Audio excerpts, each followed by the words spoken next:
Faremos o programa Prosa de hoje aqui no Largo dos Amores, em frente ao Centro Cultural e Histórico aqui de Itapetininga. E trouxemos uma figura, um arquiteto e artista genuinamente de Itapetininga, que é o João Jorge Cardoso de Oliveira. Tudo bem, João Jorge? Como é que você está? Tudo ótimo. Prazer para vocês. E o João Jorge vai contar um pouquinho das histórias dele com a cidade. João Jorge, fala um pouquinho pra gente. Você, embora estudou, se formou em arquitetura, na verdade você é artista, né? Eu sempre tive uma veia ligada ao movimento artístico, né? E confesso que eu fiquei até meio intimidado quando se falou de a gente fazer uma entrevista. Eu falei, nossa, com o que eu posso contribuir intelectualmente numa entrevista, né? E quando você colocou o nome do programa Prosa, eu falei, nossa, tem tudo a ver. Porque prosa é o que a gente faz, o que nossos pais faziam. E eu sinto esse espelho na gente agora aqui, né? Essa herança biológica. Podia ser meu pai conversando com o teu aqui. Sem dúvida. Ia ser uma conversa muito similar até. E outra coisa emblemática, a gente está nessa praça aqui, que é o centro histórico de uma cidade antiga, né? Que por mais que tenha muita coisa que não exista mais, tem uns elementos pontuais que ainda estão preservados aqui, né? Você que é genuinamente de Itapetininga, muita raiz aqui na cidade, sua família, você também. Fala um pouquinho pra gente como é que você enxerga a arte, as questões culturais aqui de Itapetininga. Edmundo, eu nunca atuei na área política, institucional em Itapetininga, diretamente assim. E a minha arte sempre foi um movimento intimista, que eu fui desenvolvendo aos poucos. E depois aquela coisa, você casa, tem filho, trabalha, né? Foca na educação dos filhos, no crescimento deles, emancipação deles. E nisso passa um tempo cronológico assim que a gente nem percebe. Então, o meu trabalho de arte foi algo que eu comecei a resgatar há muito pouco tempo.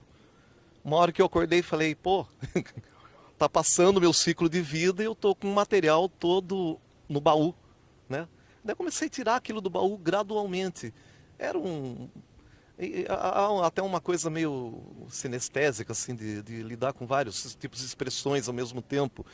Eu compus muita música, por exemplo, muito vinculado, influenciado pela MPB, pelos movimentos antigos da MPB, pelos movimentos nordestinos de Fagner, Zé Ramalho, etc., né? Isso aí foi se acumulando como um lixo que eu não jogava fora, vamos dizer assim. E chegou a hora de eu abrir esse baú e eu comecei a refinar. Eu comecei a transformar aquilo numa linguagem que pudesse ser acessível a outras pessoas. Porque não adianta nada se fazer um trabalho de arte, um trabalho científico, seja lá o que for, se você não tornar ele público, né? Ele efetivamente não existe. Ele vai existir apenas dentro daquele nicho, daquele mundo espectral teu, né? Ele não vai existir dentro da realidade social. E daí ele não tem função nenhuma.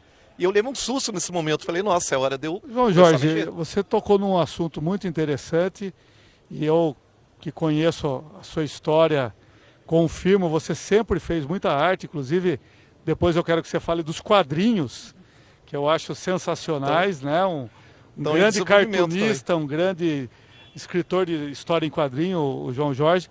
Mas eu queria que você falasse sobre esse aspecto Você produziu para si mesmo esse tempo todo, né? Vamos falar a verdade. Sim. Só os amigos mais próximos que conheciam o seu quadrinho, as suas músicas. Qual foi a importância de você produzir essa arte, no caso, sem uma vaidade de querer divulgar? Foi uma forma de você colocar para fora seus sentimentos? Conta um pouquinho para a gente do processo de criação artística seu. A arte é um despertar do cognitivo que te leva a tentar, através de formas de expressão variadas, né, refletir o que você sente dentro de você, como que a realidade externa te afeta emocionalmente, né? E eu não digo que necessariamente eu fazia para mim, mas tinha uma retração dentro de todo esse processo aí, que me fazia ficar com aquilo preso dentro desse núcleo de amigos próximos. Daí você começa a perceber que você tem uma certa ansiedade de pegar uma pessoa conhecida e te levar no teu ateliê, no teu escritório para mostrar teu trabalho. E daí você começa a questionar. Não seria muito mais fácil, não teria uma logística muito mais funcional você tentar divulgar isso, mandar para fora? Porque tantas pessoas interessantes que poderiam ver o teu trabalho e que moram do outro lado do país, do mundo, sei lá, né? Que você efetivamente não vai conhecer nunca. Então aquele bom amigo que você quer que conheça o teu trabalho, ele pode estar num lugar que é inacessível para você. É o bom amigo que você nunca vai conhecer, a pessoa que você gostaria de mostrar o teu trabalho. Então há essa necessidade de expandir. E eu estou nesse momento que, além de já ter acumulado há muito tempo esse desejo de mostrar esse trabalho, eu estou nesse momento que abriu uma lacuna. Quem sabe seja o momento da minha vida, o momento que as filhas já estão terminando faculdade, né, já estão ganhando a autossuficiência delas, que você não tem que ficar tão focado mais no núcleo familiar, que você pode se expandir mais. Quem sabe tudo isso aí tenha gerado esse momento. Então eu estou no momento, no meu escritório, que é um escritório de arquitetura, mas que eu transformo em ateliê de arte também, né?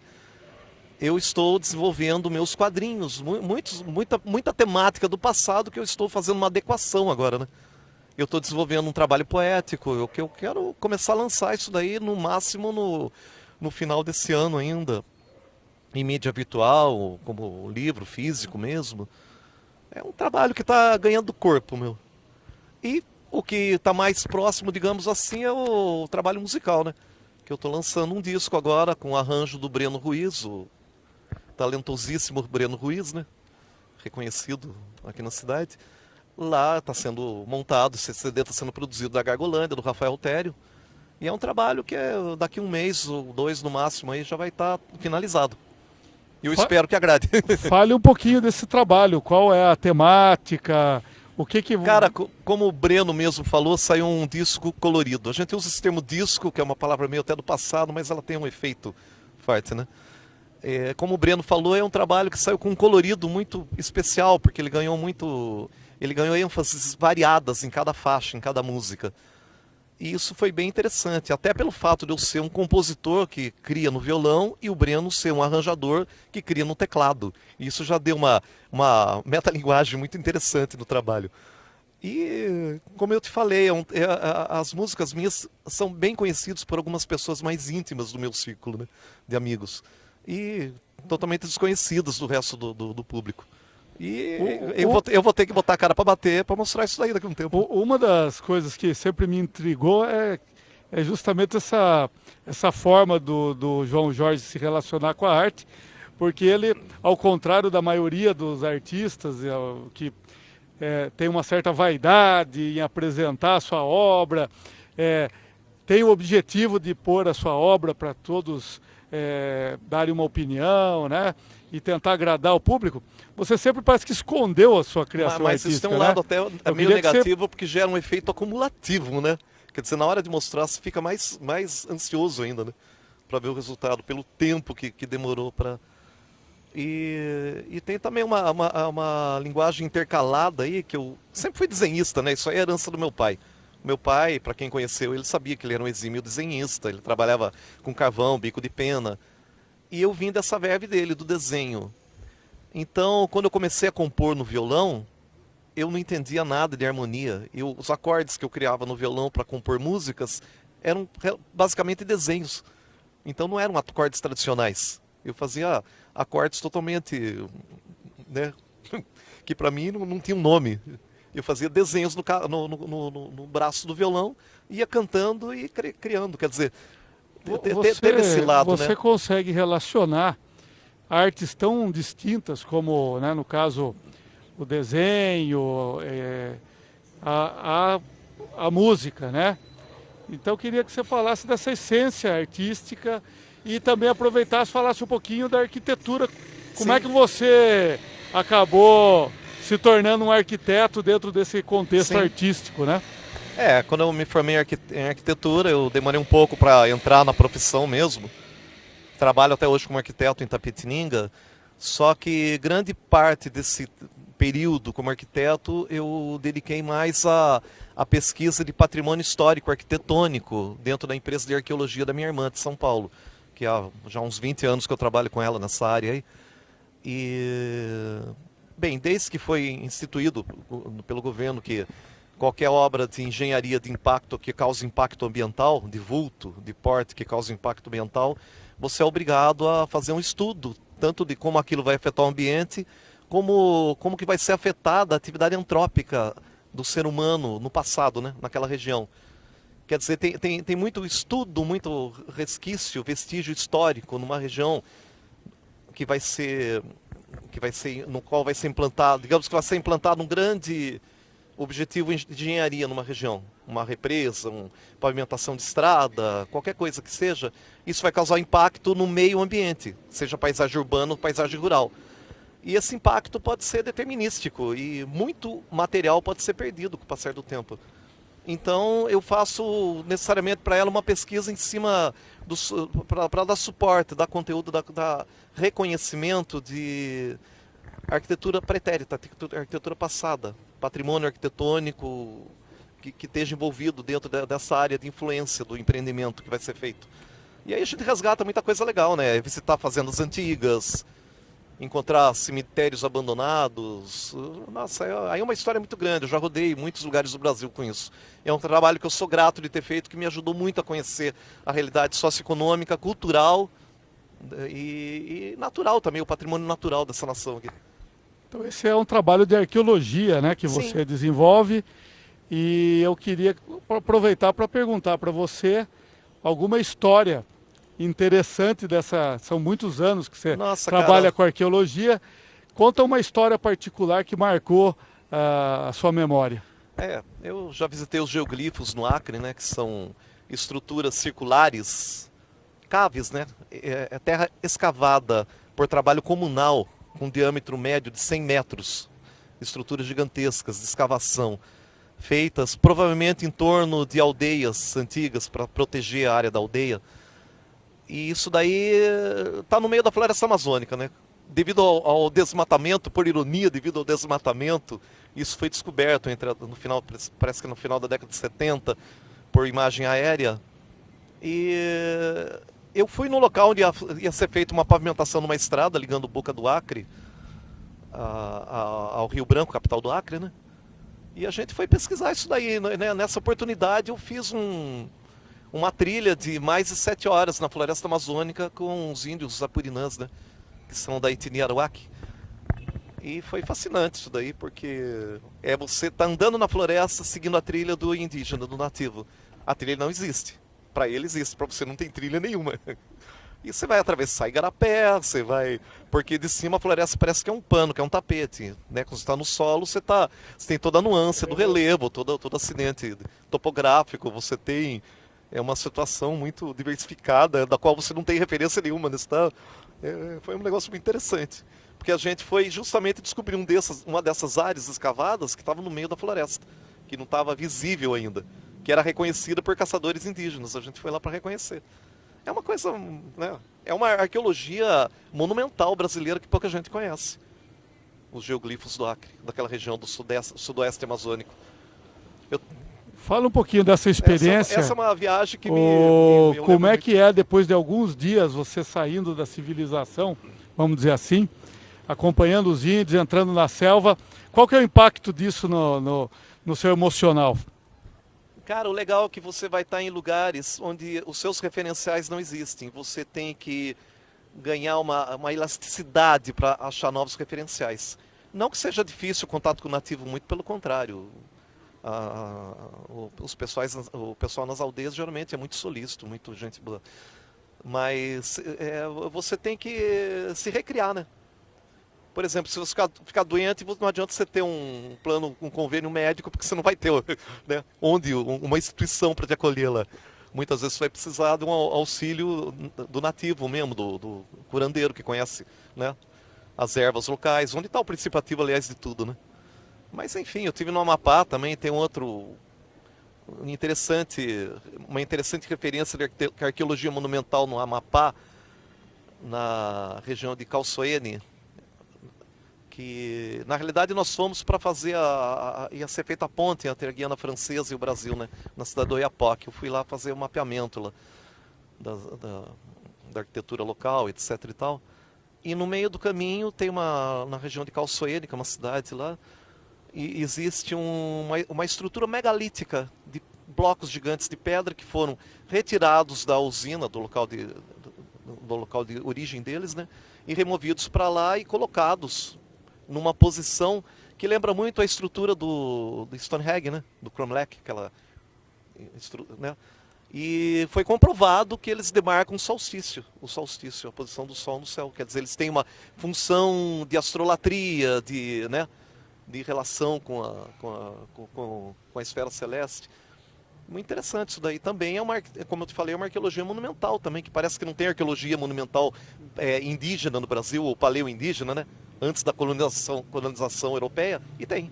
Tem esses dois exemplos que eu tive essa gratificação de poder conhecer dentro do meu trabalho. Para mim é o máximo. João Jorge, como é que você retorna para Itapetininga? Fala um pouquinho, depois de ver tanta cultura diferente, fale um pouquinho do seu retorno e do que representa a cultura e as raízes aqui de Itapetininga. Isso a nível profissional é meio complicado, porque sempre tem processos de projetos em andamento na prefeitura, etc., né? Que se eu fico 10, 15 dias fora, quando eu volto já está no limite de ter que resolver, né? Então você tem essa pressão de ter que correr atrás. Agora, a cidade aqui é o meu espaço bucólico, né, Edmundo? Eu tenho uma relação muito forte, afetiva com Itapetininga. Eu acho que eu nunca fui muito atuante na cidade aqui, mas eu tenho uma ligação poética com a cidade que é muito forte. Se você quiser falar da história de Itapetininga comigo, acho que tem gente que tem muito mais subsídio que eu para contribuir e falar. Mas se quiser falar a nível poético da cidade, nossa, eu tenho uma imensidão de Então fale palavras. Um pouquinho do seu sentimento, dessa sensibilidade, desse olhar poético que você tem de Itapetininga. Eu tenho 3 músicas que eu compus em homenagem a Itapetininga que eu espero que um dia elas vão ser divulgadas também. Elas não estão nesse primeiro álbum, não. Mas não, aqui é o espaço é a tua zona de conforto, né? Onde você conhece as pessoas, né? Isso permite que eu esteja sendo entrevistado aqui e me sinta em casa, porque eu estou com você aqui do lado. Tá o Lalo lá, então né? Tem todo esse conforto de você estar no... É gozado. Mas a cidade tem mudado, né? Dessa época que mas a gente todo mundo conhecia todo mundo. Mas como é que você enxerga hoje?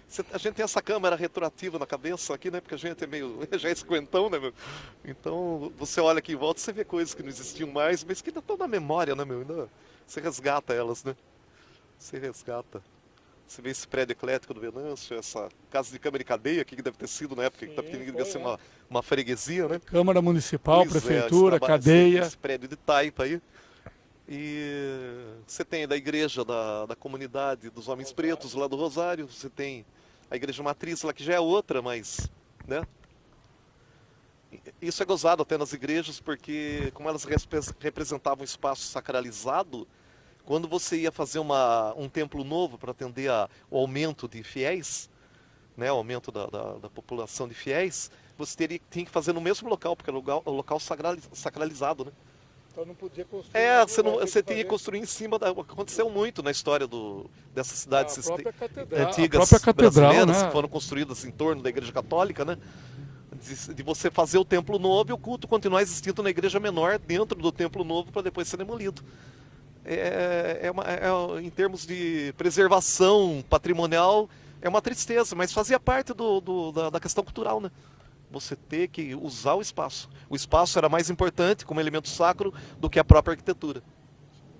E às vezes muitas vezes você vê um cruzeiro de Aroeira do século XVII lá, mas a igreja já é do século XX, né? O cruzeiro foi mantido no ádrio, né? Na frente da igreja. Né? Acontece muito. Agora essa igreja é maravilhosa. Eu sinto muito a perda da silhueta da igreja que você via daqui da Monsenhor por causa do prédio, né? Isso aí acho que afetou a nossa paisagem urbana aqui, infelizmente. Eu queria que você falasse um pouquinho desse novo projeto que finalmente você vai trazer ao público em geral as suas composições, a sua música, e é um projeto com o Breno Ruiz, com o Rafael Altério.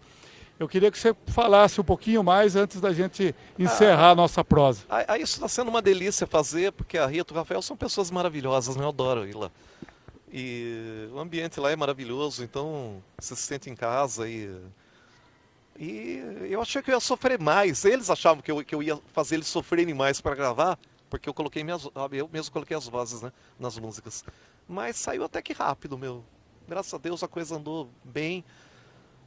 Né, tem toda a personalidade estilística do Breno no trabalho também, vai ficar muito legal. Eu queria saber exatamente disso, porque pelo que a gente sabe de você, você sempre trabalhou sozinho na sua arte, né? E agora, esse projeto, você tem que interagir. Como é que tem sido essa experiência o Breno até me desenvolver um processo artístico com outros artistas? O Breno até me alertou que eu ia levar um impacto, mas foi um impacto positivo. Mas haveria esse impacto de eu ouvir minha música não mais no violão e voz, naquela coisa rancheira de fundo de quintal, dentro de uma estrutura maior. E como a gente já mencionou também, né, existe esse efeito acumulativo de ser um trabalho né, que foi se desenvolvendo aos poucos durante décadas e você demora para apresentar eles, fica mais ansioso, né? É óbvio que eu quero ter um resultado positivo das pessoas se interessarem, né? Mas hoje também você tem uma mídia virtual tão gigante, né, Edmundo, que, né, que isso você tem que colocar lá e esperar, né, ver o que acontece também. E o restante da sua arte, os quadrinhos, os seus desenhos, qual que é o seu projeto aí para o futuro, para trazer isso ao grande público, para as pessoas conhecerem o trabalho artístico do João Jorge? Eu tenho um material de quadrinho que está praticamente finalizado, ele é todo analógico, feito à mão. Eu não uso recurso de computador. Eu sou meio avesso a isso, acho que é por causa da idade, né? Eu sou mais artesão mesmo. É um trabalho todo manual, requintado, que está praticamente pronto. E agora eu estou começando a desenvolver, eu tenho muitos livros infantis criados também, né? Que eram, como eu te falei, estavam a nível de croquis, de rabisco, de texto mal definido. E eu fui aparando essas arestas e transformando tudo isso daí num trabalho mais sério, assim, né? Um trabalho... E eu creio que eu pretendo até o fim do ano, se Deus quiser, estar com tudo isso aí montadinho, para poder passar adiante, né? No momento que está saindo do forno agora é o disco. E tem também um trabalho poético que eu faço, que veio meio à margem do resto, e que eu quero editar também, quero publicar também, né, com quanto antes.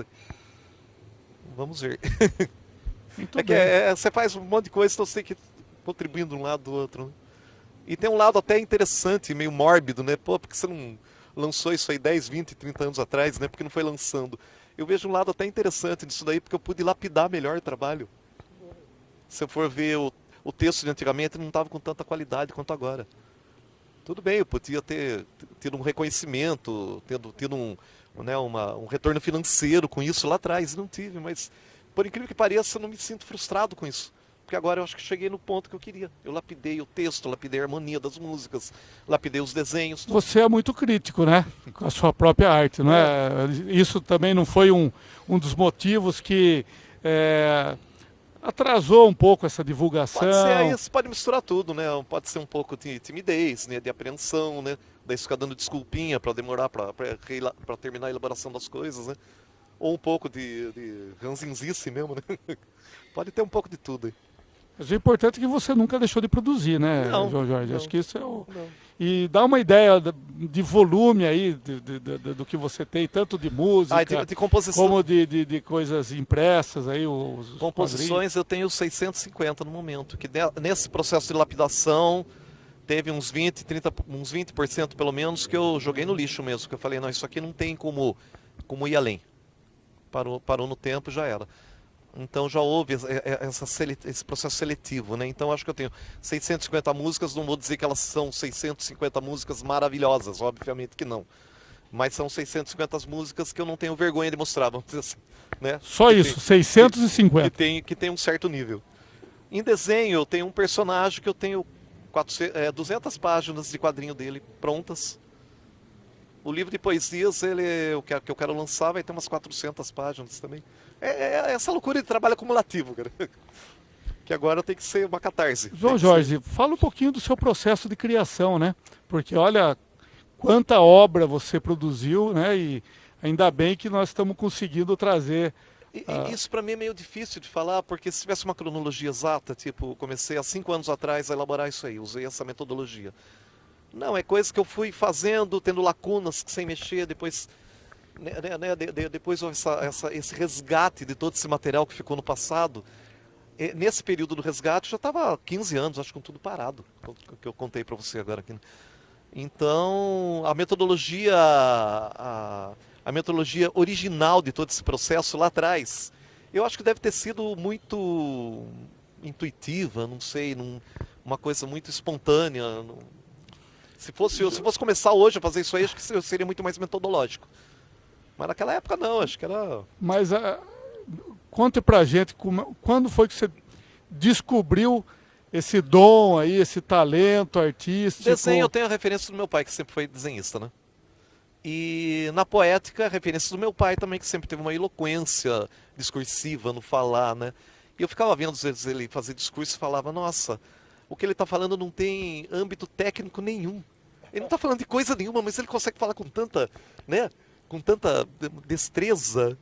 E daí, um tempo atrás, eu lembrei de eu vi um estudo no linguista, uma vez, não sei quem que era, não sei. Até vou comentar isso de uma forma meio torpe até. Que ele chegou à conclusão que a língua inglesa era para desenvolver o pensamento.